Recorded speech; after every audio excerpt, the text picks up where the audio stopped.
നമസ്കാരം. ഞാൻ ഇന്ന് പറയാൻ പോകുന്നത് ക്രിസ്മസിനെ പറ്റിയൊരു സന്ദേശമാണ്. ക്രിസ്തുമസ് വെറും ഒരു ആഘോഷമല്ല, അതൊരു അനുഭൂതിയാണ്. പുതിയ പ്രതീക്ഷയിലേക്കുള്ള പ്രത്യാശയുടെ വാതിൽ തുറന്ന് സ്നേഹവും നന്മയും സാഹോദര്യവും മാത്രം കണ്ടെത്തുവാൻ നമ്മെ പ്രചോദിപ്പിക്കുന്ന ക്രിസ്തുമസ് നമ്മെ സഹായിക്കുന്നു. നക്ഷത്രങ്ങൾ കൂടുകൂട്ടിയ ആ കുളിരുള്ള രാത്രിയിൽ പുൽക്കൂടിന് ചൂടേറ്റ് പിറന്ന ഉണ്ണീശോയെ നമ്മുടെ ഹൃദയങ്ങളിലേക്കും കുടുംബങ്ങളിലേക്കും വരവേൽക്കുന്ന ദിവസം. ഈ ക്രിസ്തുമസ് കാലഘട്ടങ്ങളിൽ എനിക്ക് നിങ്ങളോട് പറയാനുള്ളത് ഒരു സന്ദേശമാണ്. ഉണ്ണീശോ ബത്ലഹേമിലെ കാലിത്തൊഴുത്തിൽ പിറന്നപ്പോൾ 3 രാജാക്കന്മാർ പൊന്നും മിറയും കുന്തിരിക്കവുമായി ഉണ്ണീശോയെ കാണാനെത്തിയപ്പോൾ അവർക്ക് അന്ന് വഴികാട്ടിയായി തീർന്നത് ഒരു നക്ഷത്രമാണ്. ഈ ക്രിസ്മസ് ദിനത്തിൽ നമുക്കൊരു തീരുമാനമെടുക്കാം.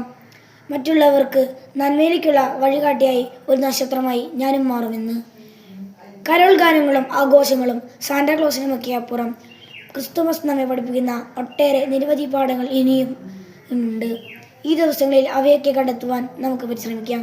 നന്ദി. നമസ്കാരം. ഞാൻ ഇന്ന് പറയാൻ പോകുന്നത് ക്രിസ്മസിനെ പറ്റിയൊരു സന്ദേശമാണ്. ക്രിസ്തുമസ് വെറും ഒരു ആഘോഷമല്ല, അതൊരു അനുഭൂതിയാണ്. പുതിയ പ്രതീക്ഷയിലേക്കുള്ള പ്രത്യാശയുടെ വാതിൽ തുറന്ന് സ്നേഹവും നന്മയും സാഹോദര്യവും മാത്രം കണ്ടെത്തുവാൻ നമ്മെ പ്രചോദിപ്പിക്കുന്ന ക്രിസ്തുമസ് നമ്മെ സഹായിക്കുന്നു.